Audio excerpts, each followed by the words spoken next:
تو بہرحال آج ہم بات کریں گے سورہ ضحیٰ پہ انشاءاللہ، کہ بہت سے لوگ ظاہر ہے ڈپریشن سے گزر رہے ہیں، ٹیسٹ اور ٹرائلز، ہمیں بڑے کویشچنز آتے ہیں، مختلف پرابلمز ہیں لوگوں کے، کسی کا انمپلائمنٹ ایشو ہے، کسی کو اولاد کا ایشو ہے، کسی کو کوئی اسپاؤس سے ایشو ہے، کسی کی شادی نہیں ہو رہی وغیرہ وغیرہ، بہت سے ٹیسٹ ٹرائلز انسان کی زندگی میں ہوتے ہیں۔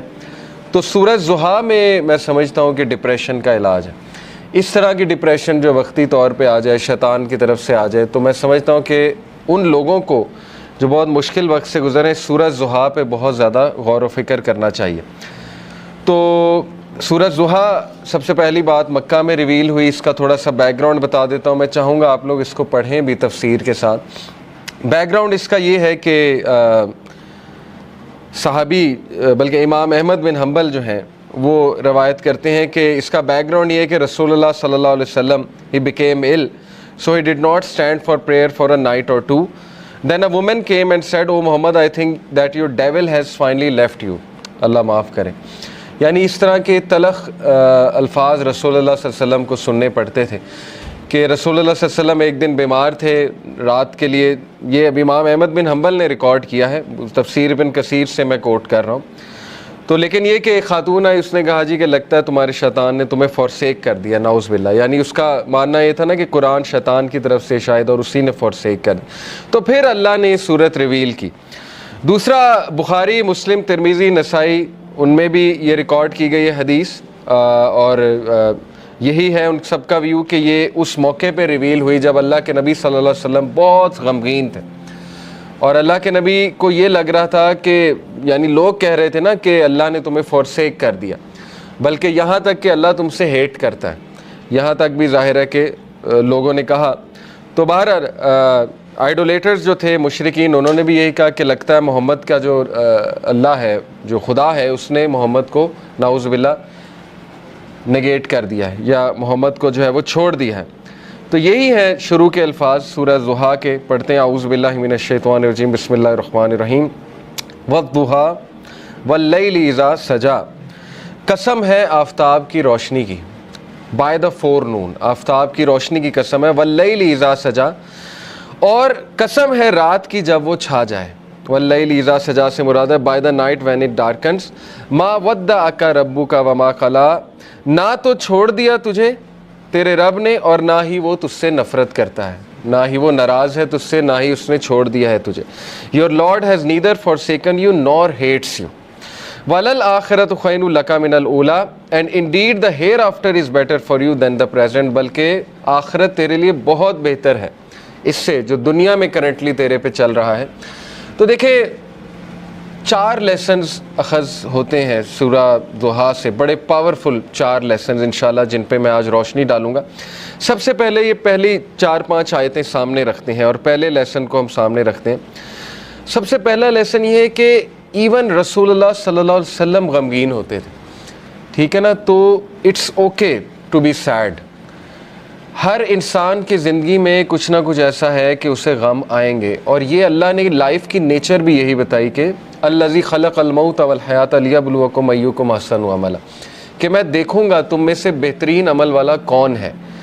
تو اللہ کے نبی صلی اللہ علیہ وسلم وہ اتنے غم کی حالت میں تھے کہ اللہ تعالیٰ نے باقاعدہ گارنٹی دی کہ نہیں، آپ کو فورسیک نہیں کیا اللہ تعالیٰ نے، کیونکہ ظاہر ہے وہی بھی رک گئی تھی کچھ عرصے تک، تو حضرت جبرائیل کو مس کیا کرتے تھے اللہ کے نبی، پھر وہ روحانیت کو مس کیا کرتے تھے، تو ظاہر ہے اللہ سے اب کوئی رابطہ ڈائریکٹ نہیں ہے، پہلے حضرت جبرائیل آیا کرتے تھے، تو سوچیں کہ کتنا وہ ٹف ٹائم ہوگا ہمارے نبی پہ۔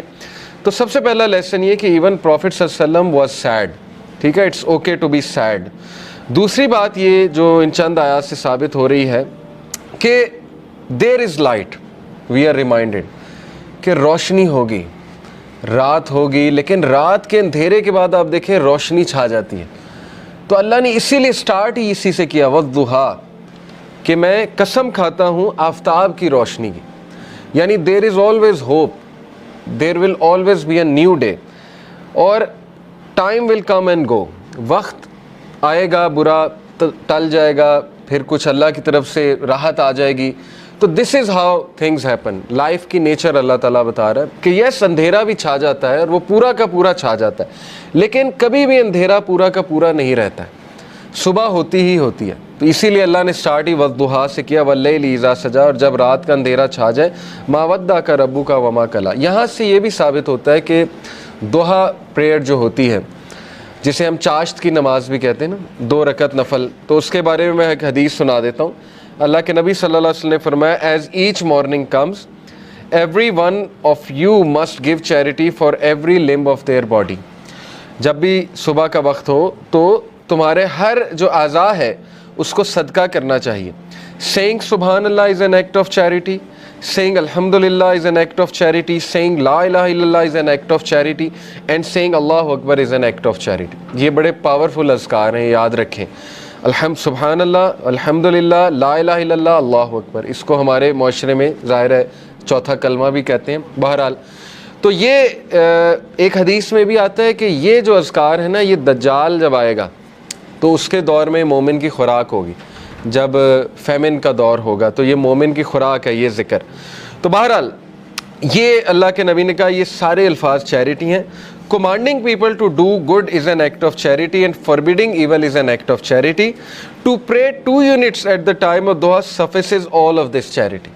اللہ کے نبی نے کہا جو بھی 2 رکعت چاش کی نماز پڑھ لیتا ہے وہ ان ساری چیریٹیز کو اوور کم کر لیتے ہیں، یعنی اس کی وہ اس دن کی چیریٹی ہو جاتی ہے۔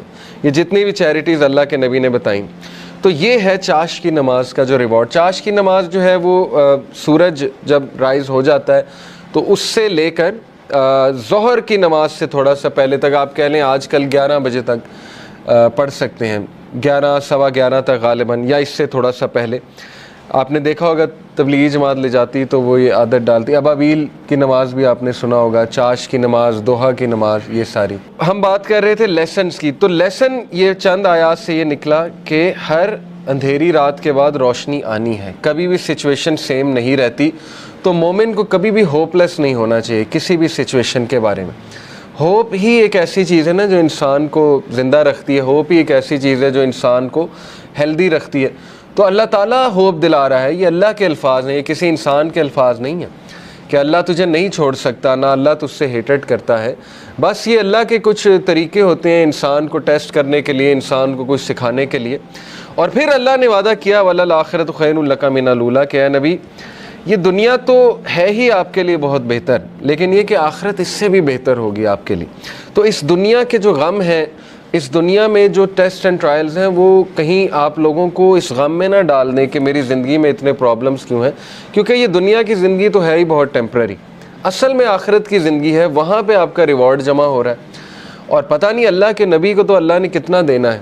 دیکھیں انا اعطیناک کل کوثر، جب یہ صورت نازل ہوئی تھی تو اللہ کے نبی بہت خوش تھے، اور صحابہ نے خوشی کی وجہ پوچھی تو اللہ کے نبی صلی اللہ علیہ وسلم نے کہا کہ اللہ تعالیٰ نے مجھے آج بہت بڑی خوشخبری سنائی کہ اللہ نے مجھے الکوثر دینا اور اس سے میں اپنے امتیوں کو پانی بھی پلاؤں گا۔ تو یہ بہت بڑا سٹیٹس ہے، اور مقام محمود آپ کی سوچ ہے وہ کتنا بڑا سٹیٹس ہے اللہ کے ہاں، کہ نبی صلی اللہ علیہ وسلم جو ہے وہ کتنا قریب ہوں گے اللہ تعالیٰ کے جنت الفردوس میں۔ تو اس لیے مومن کے لیے دیر از آلویز ہوپ۔ اگر زندگی میں کوئی کمی رہ جاتی ہے، کچھ مل جاتا ہے، کچھ نہیں مل جاتا ہے، تو مومن کبھی بھی ہوپ لیس نہ ہو۔